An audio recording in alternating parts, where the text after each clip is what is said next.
You ladies like that one, don't you? That was Coco Brown and the Fat Cat Players talking about that sundress. Raphael Sadiq started off the hour with Moving Down the Line. And let's move on down the line to something brand new from Sister Marsha Ambrosius. You're going to love this one, too. It's Have Your Way inside the Neo Soul Movement with Doug Ruffin on WUFO.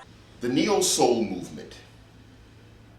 A lot of people may be familiar with the show itself, but they're not really familiar with the story as to how that whole thing came about.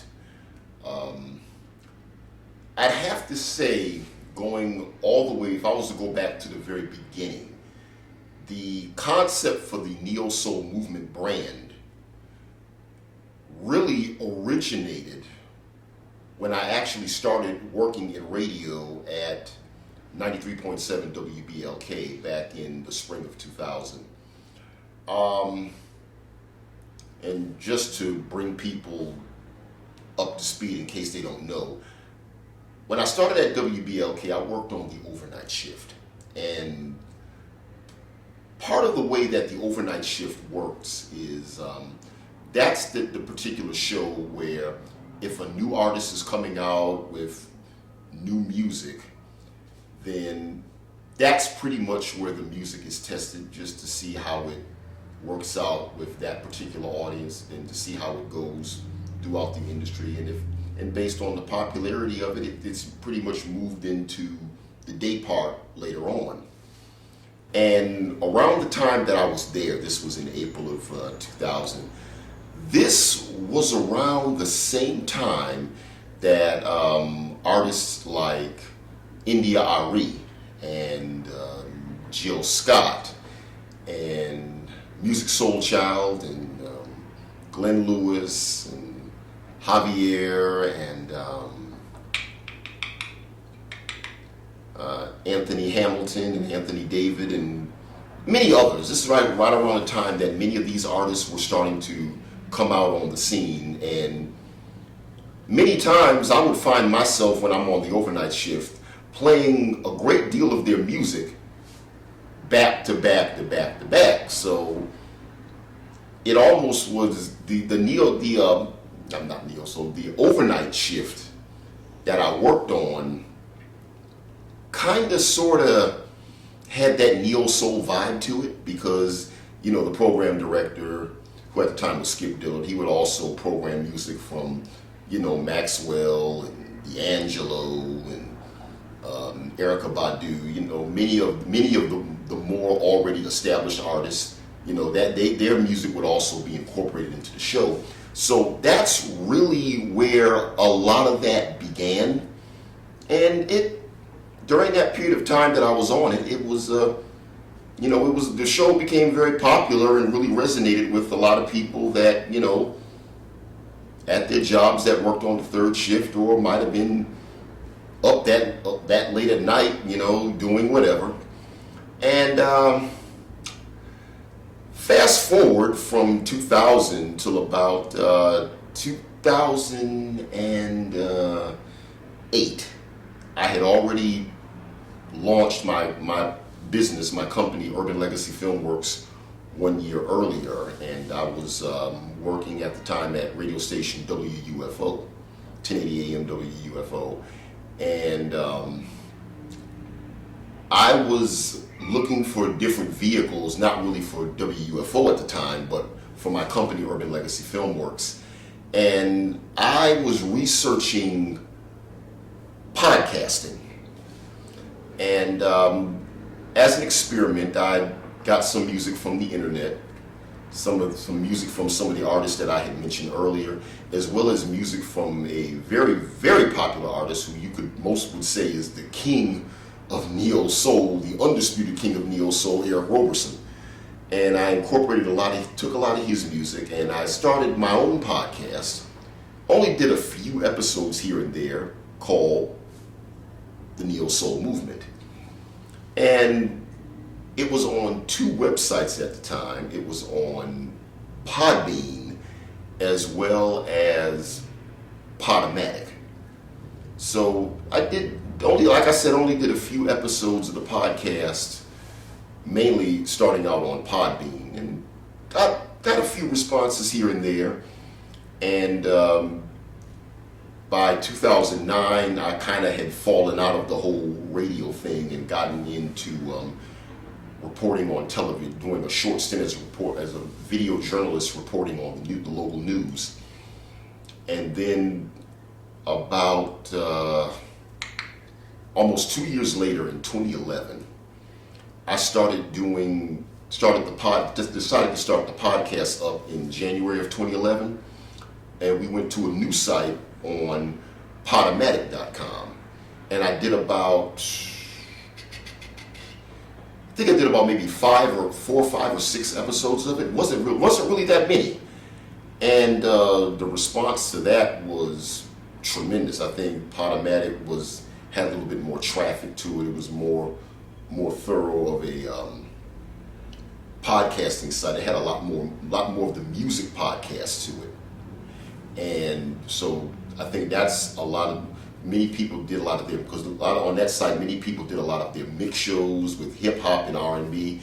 So when I was within that community, the listenership, and some of the episodes are still on there to this day, and the listenership just really took off on that site.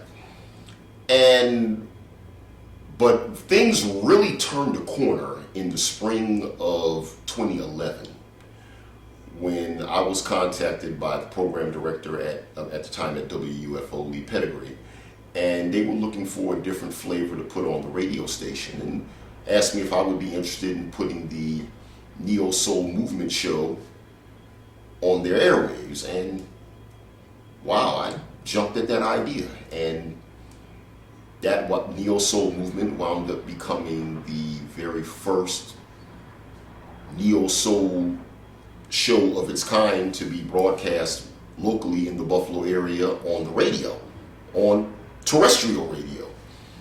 And that started out in the spring of 2011, and we had a great run on WUFO for about the next 4 to 4.5 years.